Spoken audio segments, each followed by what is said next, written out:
Bismillahirrahmanirrahim. Dear students, Assalamu alaikum and welcome to the next lecture of Mathematics 12. Chapter number 1, Functions and Limits, Exercise 1.5, Lecture number 2. देखिए last time आप लोगों ने first two questions of exercise 1.5 उनको solve किया था, यानी functions के graphs को प्लॉट किया, जिनमें हमने exponential functions, parametric functions, explicit functions और नेचुरल एक्सपोनेंशियल फंक्शंस, इन सब के ग्राफ्स को प्लॉट करना सीखा था, जिसमें हमने हाइपरबोला, पैराबोला और एलिप्स के ग्राफ्स को भी ड्रॉ किया था, यानी कॉनिक्स जो थे उनके ग्राफ्स को हमने प्लॉट किया, यानी पैरामेट्रिक इक्वेशंस जो हमें गिवन थी वो डिफरेंट कॉनिक्स की थी।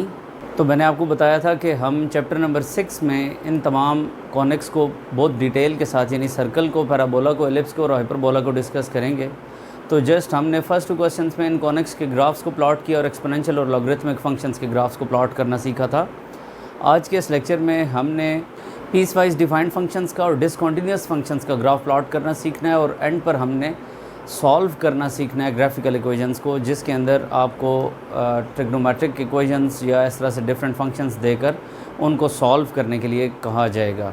सो स्टार्ट करते हैं आज का lecture by solving question number 3। तो अब आप देखिए क्वेश्चन नंबर 3 है, draw the graphs of the following functions defined below and find whether they are continuous or not. देखिए फर्स्ट पार्ट में इसने हमें ये फंक्शन इस तरह से दिया और हमने ये चेक करना है कि ये फंक्शन कॉन्टीन्यूअस है या नहीं, और इसका ग्राफ प्लॉट करना है। तो आपको ये जो फंक्शन डिफाइंड है इसको हम कहते हैं पीस वाइज डिफाइंड फंक्शन, यानी फंक्शन ये फॉर्म ले लेता है कि जब x की वैल्यू 3 से स्मॉलर होती है, और हमारा ये फंक्शन y 2x+1 फॉर्म ले लेता है जब फंक्शन की वैल्यू 3 या ग्रेटर दैन 3 होती है। तो अब आप अगर देखिए कि x की वैल्यू जब स्मॉलर दैन 3 थी, तो मैंने स्मॉलर दैन 3 वैल्यूज़ के लिए 2, 1, 0, -1, -2 इस तरह से ख़ुद से कुछ पॉइंट्स ले लिए, और जब x की वैल्यू 3 और ग्रेटर दैन 3 थी तो 3, 4, 5, 6 और इस तरह से सो ऑन कुछ पॉइंट्स ले लिए। अब देखिए कि जब 3 से स्मॉलर वैल्यूज़ x की होंगी तो ग्राफ की फॉर्म y = x-1 हो जाएगी। तो हमने इसके अंदर ये तमाम वैल्यूज़ को पुट करना है, यानी 2 को इधर आप पुट करें, 2 - 1 1, इसी तरह 1 - 1 0, इसी तरह 0 - 1 -1 एंड सो ऑन। ये तमाम पॉइंट्स मैंने इस फंक्शन में पुट किए बिकॉज x इस केस में लेस दैन 3 था। अब जब x ग्रेटर दैन और इक्वल्स टू 3 होगा तो ग्राफ तो फंक्शन हमारा ये फॉर्म ले लेगा। तो अब जब आप 3 या ग्रेटर दैन 3 पॉइंट्स को पुट करना चाहते हैं तो वो इसमें पुट नहीं करेंगे बल्कि इसमें पुट करेंगे। तो आपने जब 3 को इसमें पुट किया, 3 2 6, 6 + 1 7, तो ये 7 आ रहा है। इसी तरह से 4 पुट करने पर 9 आ रहा है, 5 और 6 पुट करने पर आपके पास ये डिफरेंट वैल्यूज़ आ रही हैं। अब अगर आप देखिए तो ग्रेटर दैन और इक्वल्स टू 3 की बात है, अगर हम इससे स्मॉलर वैल्यूज़ यानी 3 से स्मॉलर वैल्यूज़ लाइक 2.5 ले लें, 2.9 ले लें, 2.99 ले लें, तो वो वैल्यूज़ भी दी जा सकती हैं। तो उस केस में ये फंक्शन वैल्यूज़ क्या दे रहा होगा? फॉर एग्जांपल आप 2.999 दे देते हो, that is very very close to 3 but not equals to 3। तो उस केस में आपके पास 2.999 देने पर 1.999 आंसर आ जाएगा, यानी वेरी वेरी क्लोज टू 2 होता जाएगा। और जैसे ही फंक्शन 3 वैल्यू लेगा तो आप देख रहे हो कि वैल्यू 7 आ रही है, आंसर 7 आ रहा है। तो इसमें आप देख रहे हो कि ग्राफ पर एट 3 एक डिसकंटिन्यूटी आ रही है, यानी जब हम 2.99 समथिंग दे रहे थे तो आंसर 1.99 समथिंग आ रहा था, और उसके फ़ौरन बाद जैसे ही हमने 3 दिया तो आंसर 7 आ गया। इसका मतलब है कि इस ग्राफ पर इस पॉइंट पर ये ग्राफ डिसकंटिन्यूअस हो रहा है। तो हम इसके ग्राफ को प्लॉट करके वहाँ से भी इस कॉन्सेप्ट को अंडरस्टैंड करने की कोशिश करते हैं। देखिए -2 से स्टार्ट लेते हैं, -2 पर -3 दे रहे हैं, ये एक पॉइंट आ रहा है। इसके बाद देखिए -1 पर -2 दे रहे हैं, x - 1 y -2, ये पॉइंट आ रहा है। 0 पर -1, x की वैल्यू जब 0 होती है तो y -1 हो जाता है। इसी तरह x की वैल्यू जब 1 होती है तो y 0 हो जाता है। इसी तरह जब x की वैल्यू 2 होती है तो y 1 हो जाता है। अब हम इसको इसी लिहाज से अप टू 3 अगर 2.999 तक लेकर जाएं तो हमारे पास फंक्शन की वैल्यू 1.99 को अप्रोच करेगी, यानी तकरीबन इस पॉइंट को अगर मैं 1.9 कहूँगा तो तकरीबन ये पॉइंट आ रहा होगा। यानी अगर हम इन सेट ऑफ पॉइंट्स को ज्वाइन करें तो आपके पास देखिए कि ये चीज़ आ रही है कि अगर हम इन पॉइंट्स को ज्वाइन करें, थोड़ी सी मिस्टेक इसमें है क्योंकि मैं प्रॉपर ग्राफ पेपर नहीं ले रहा, ये एक स्ट्रेट लाइन आ जाएगी क्योंकि लीनियर आपके पास इक्वेशन आ रही है y = x - 1, तो स्ट्रेट लाइन आनी चाहिए, लेकिन ये थोड़े से पॉइंट्स डिस्टर्ब हुए हैं इस वजह से। अब आप देखिए कि 2.999 तक x की वैल्यू देने पर y की वैल्यू 1.99 के अप्रॉक्सीमेटली इक्वल हो रही है। अब अगर आप देखिए तो जैसे ही हम 3 लेते हैं तो फंक्शन की वैल्यू 7 आती है। x की वैल्यू 3 होने पर y की वैल्यू 7 आ रही है। x की वैल्यू 4 होने पर y की वैल्यू 9 आ रही है। और इसी तरह x की वैल्यू 5 होने पर y की वैल्यू 11 आ रही है, एंड सो ऑन।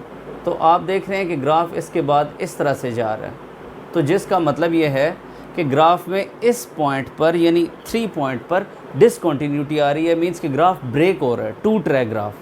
तो इसलिए हम कहेंगे कि this function is discontinuous at x equal to 3।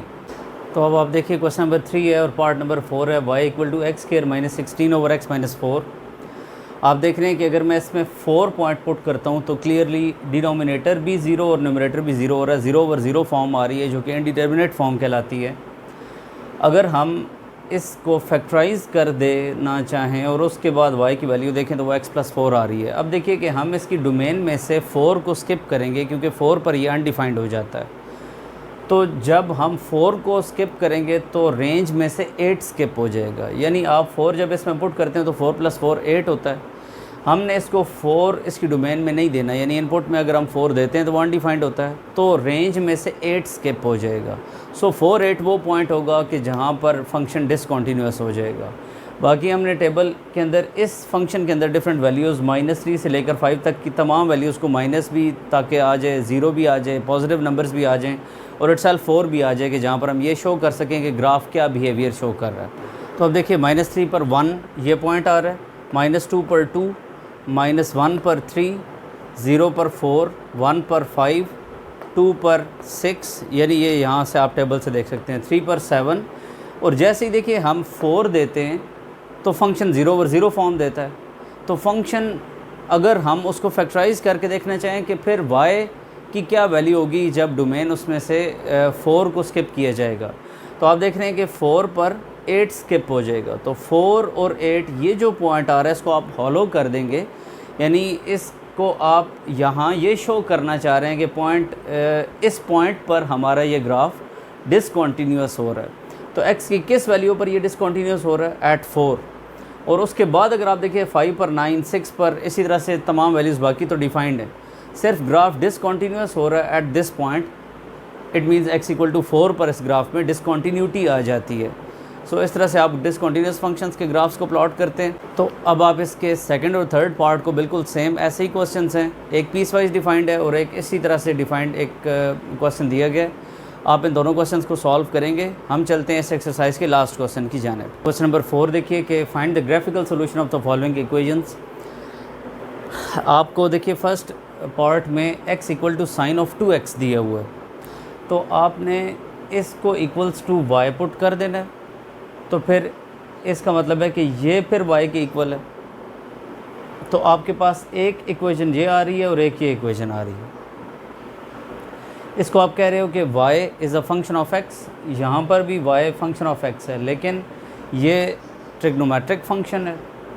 तो आप ट्रिग्नोमेट्रिक फंक्शन को ज़ाहिर है कि डोमेन डिग्रीज़ में या रेडियंस में दोगे, लेकिन अगर आप इसको डिग्रीज़ में डोमेन दे भी देते हो, जो कि आसान होगा आपके लिए डिग्रीज़ में देना, बजाय कि आप π/3, π/2, π/6, π/2, π/3 या इस तरह से मुख्तलिफ दोगे तो आप ज़्यादा कंफ्यूज हो जाओगे। सो बेहतर ये है कि आप डिग्रीज़ में इसको डोमेन दें।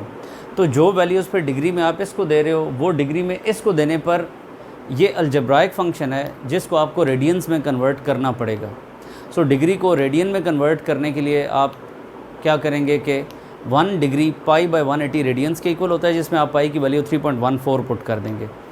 तो इसी तरह x की डिफरेंट वैल्यूज़, यानी ये जो मैंने वैल्यूज़ यहाँ पर ली हैं 30 डिग्री, इसको आप रेडियन में कन्वर्ट करने के लिए 30 × π/180 कर दोगे और पाई की वैल्यू 3.14 पुट करके आप इसको रेडियन में ये वैल्यू कैलकुलेट कर रहे हो, 60 डिग्री की ये, 90 डिग्री की ये, और सो ऑन नेगेटिव में भी आप डिग्रीज़ को रेडियंस में कन्वर्ट कर दोगे x के लिए, यानी y इक्वल टू x इस इक्वेशन के लिए। जबकि अगर आप y equal to sine of 2x को देखते हो तो इसको बेहतर यही है कि बजाय आप रेडियंस में कन्वर्ट करें, आप डिग्रीज़ में ही रखें ताकि आप कन्फ्यूजन से बच सकें। अब जब एंगल को आप देख रहे हैं कि ये डबल हो रहा है, तो फिर बेहतर ये होता है कि आप ख़ुद से जो x की वैल्यूज़ यानी डिग्रीज़ में जो आप देने लगे हैं वो एक तो हम आम तौर पर ऐसे देते हैं कि 0, 30, 60, 90 यानी 30 के गैप के साथ दे रहे होते हैं, ताकि उससे हमें डिफरेंट सेट ऑफ पॉइंट्स मिल जाएँ और हम उनको जॉइन करके साइन का ग्राफ ड्रॉ कर सकें। लेकिन अब ज़ाहिर है कि यहाँ पर एंगल डबल हो रहा है, तो आप क्या करें कि बजाय 30 का गैप दें, आप 15 का गैप दें। आप गैप को हाफ़ कर दें, वो ऑटोमेटिकली इसके साथ 2 के साथ मल्टीप्लाई होकर वो ऑटोमेटिकली 30 का इंटरवल आ जाएगा। यानी आप यहाँ पर बजाय के 0 के बाद 30 दें, आप 0 के बाद 15 दे दें, फिर 30 दें, फिर 45 दें, फिर 60 दें, फिर 75 दें, मीन्स 15 का गैप देना स्टार्ट कर दें। अब आप देखिए 0 डिग्री कैलकुलेटर पर लिखेंगे साइन 2 इंटू 0, आप फिर कैलकुलेटर पर लिखेंगे sine 2 into 15, sine 2 into 30, sine 2 into 45 and so on. ये आप तमाम वैल्यूज़ कैलकुलेटर के थ्रू ये लिख रहे हैं। आपने ये जहन में रखना है कि आपने जो कैलकुलेटर का मोड है उसको डिग्रीज़ में रखना है, कैलकुलेटर के मोड को रेडियंस में नहीं रखना, क्योंकि आप इनपुट डिग्रीज़ में दे रहे हो। तो ये क्यों दे रहे हैं? ताकि आपको आसानी हो सके। तो ये तमाम पॉइंट्स को आपने जब कैलकुलेटर को दिया तो y की कोरस्पॉन्डिंग वैल्यूज़ आपके पास आ रही हैं। इन तमाम पॉइंट्स को हमने देखे कि ये ग्राफ पेपर पर प्लॉट किया तो आपके पास ये साइन ऑफ 2x का ग्राफ आ रहा है, जबकि ये y इक्वल टू x का ग्राफ आ रहा है।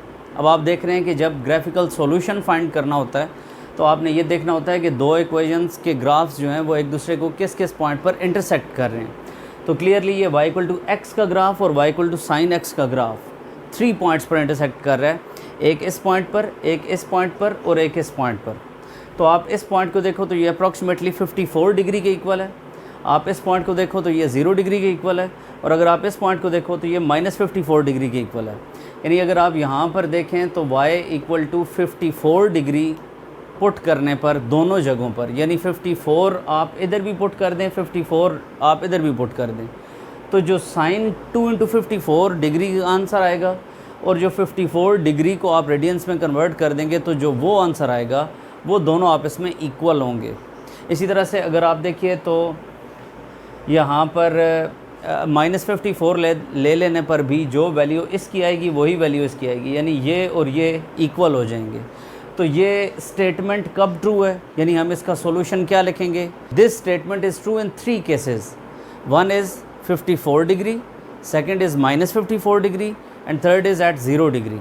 तो इस तरह से करके आप इस का सॉल्यूशन लिख लेंगे। आई थिंक आपको ये क्लियर है। और बाकी दोनों पार्ट्स को भी आप बिल्कुल इसी तरह से कर लेंगे। एक अलजेब्राइक फंक्शन और दूसरा ट्रिग्नोमेट्रिक फंक्शन आपको दिया गया है, और आप अकॉर्डिंगली वैल्यूज़ लेकर आप देखेंगे कि ग्राफ किन पॉइंट्स पर इंटरसेक्ट कर रहा है एक दूसरे को, तो वो पॉइंट्स जो हैं वो आप सॉल्यूशन के लिए लिख देंगे। आई थिंक आपको ये एक्सरसाइज 1.5 क्लियर है। हम आने वाले लेक्चर्स में चैप्टर नंबर 2 को स्टार्ट करेंगे। So keep watching this channel. अगर आपको ये वीडियोस पसंद आ रही हैं, आपके लिए यूज़फुल हैं, तो इनको प्लीज़ शेयर करें ताकि बाकी स्टूडेंट्स भी इससे बेनिफिट हासिल कर सकें। Thank you so much for watching. Take care. अल्लाह हाफिज़।